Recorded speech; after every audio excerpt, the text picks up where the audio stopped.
Just fight a little longer, my friend. It's all worth it in the end. But when you got nobody to turn to, just hold on and I'll find you. I'll find you. Olá pessoal, bem-vindo de volta ao meu vídeo. Hoje vamos falar do que a Bíblia fala sobre os nossos tempos.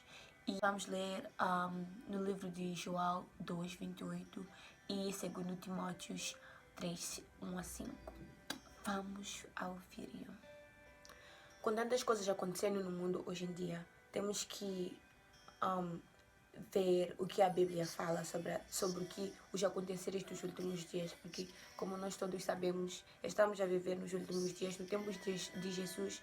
Quando Jesus veio à Terra, diziam que estavam a viver os últimos tempos, e se eles já estavam a viver os últimos tempos, quanto mais os últimos tempos estamos a viver nós. Então eu procuro sempre procurar na Bíblia e ler mais sobre o que a Bíblia diz sobre os últimos tempos, quais são os aconteceres que a Bíblia fala que vão acontecer nos últimos tempos, como hoje em dia.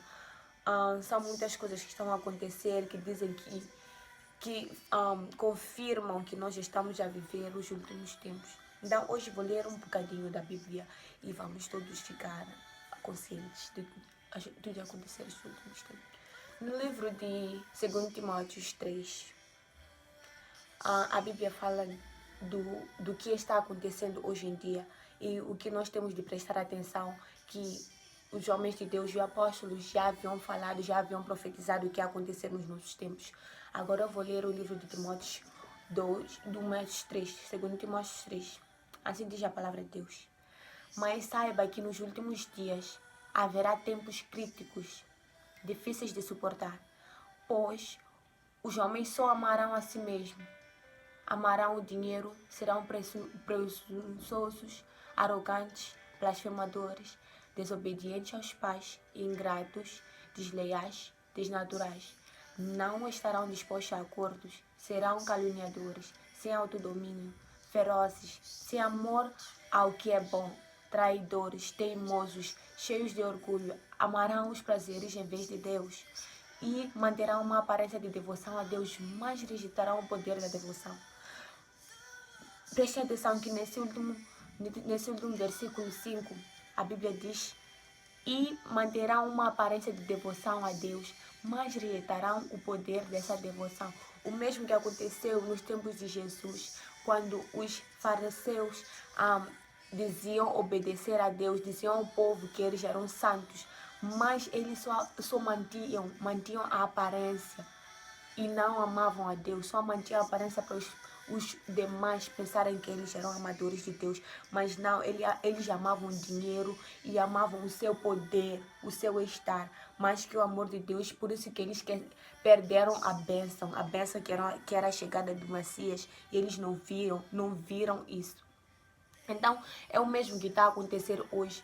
Mesmo que nós aceitamos que existe um Deus nessa terra, aceitamos que existe algo maior que nós.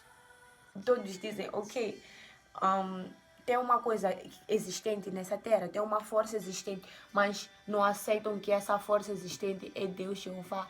Não aceitam. Esse é o problema. Temos que aceitar a Deus. E como eu disse no vídeo passado, e a palavra de Deus vai te libertar. Depois de aceitar a Deus e aceitar a sua palavra, e ela vai te libertar.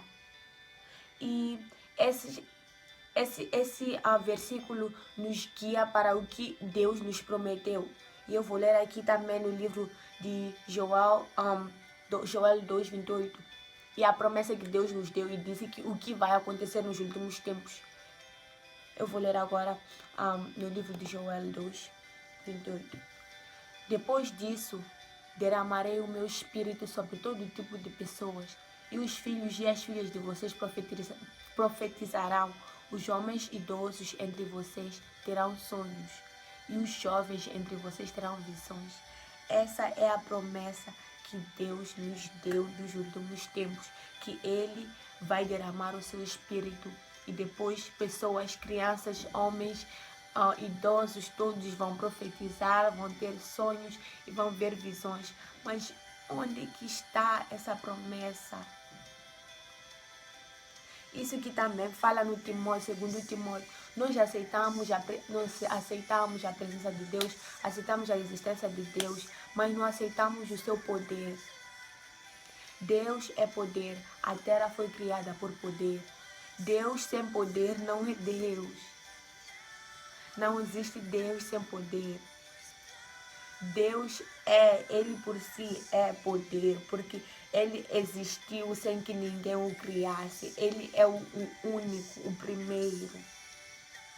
É por isso que quando nós associamos a palavra de Deus, associamos a Deus, temos que associar Deus com poder. Temos que acreditar que Deus ainda trabalha hoje.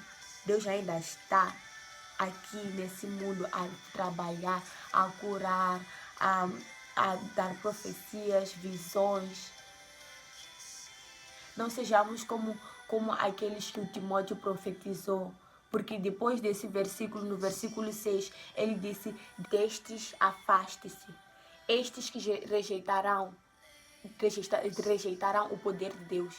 Estes que rejeitarão, mas pretendem ser filhos de Deus. Afastem-se e acreditem no poder de Deus. Acreditem na existência do manifestar de Deus hoje em dia, porque Deus ainda está vivo. Deus não está morto.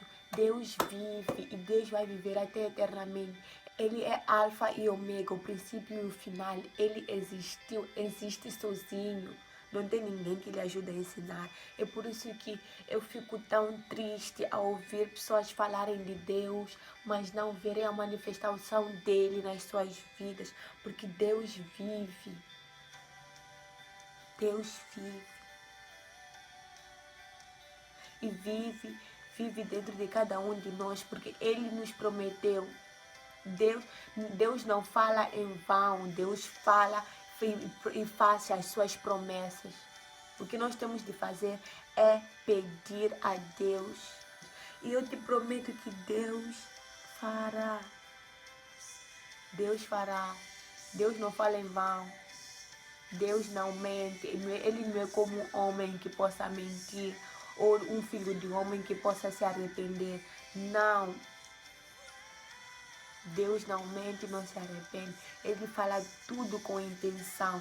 E Ele nos disse no livro de Joel 2:28 que nos últimos tempos Ele irá enviar o seu Espírito para que nós possamos viver e seguir a sua palavra, porque o Espírito de Deus vai nos guiar no nosso dia a dia. O Espírito de Deus vai nos dizer o que é bom, o que é mau. O Espírito de Deus vai nos falar e ser nosso amigo. E não há se safar desse mundo, não há se safar do pecado sem ter o Espírito de Deus. Nos últimos dias, esses são os últimos dias que a Bíblia está falando. Como Jesus disse, eu voltarei como um ladrão. O ladrão nunca vai te dizer: ei, tu vai roubar na tua casa amanhã. Não, o ladrão vai chegar e você vai dizer: roubaram. Então, se mantenha alerta, irmãos. Se mantenha com os olhos abertos, à espera de Deus, da volta de Deus. Mas não espera somente na tua casa sentado. Espera a seguir a Deus para que não possas perder essa bênção. Como eu disse no vídeo passado, leia a Bíblia, meditem. A Bíblia vai te ajudar a discernir o bom do mal. A Bíblia vai te ajudar. Então, que Deus vos abençoe e que tenham uma semana abençoada em nome de Jesus. Amém.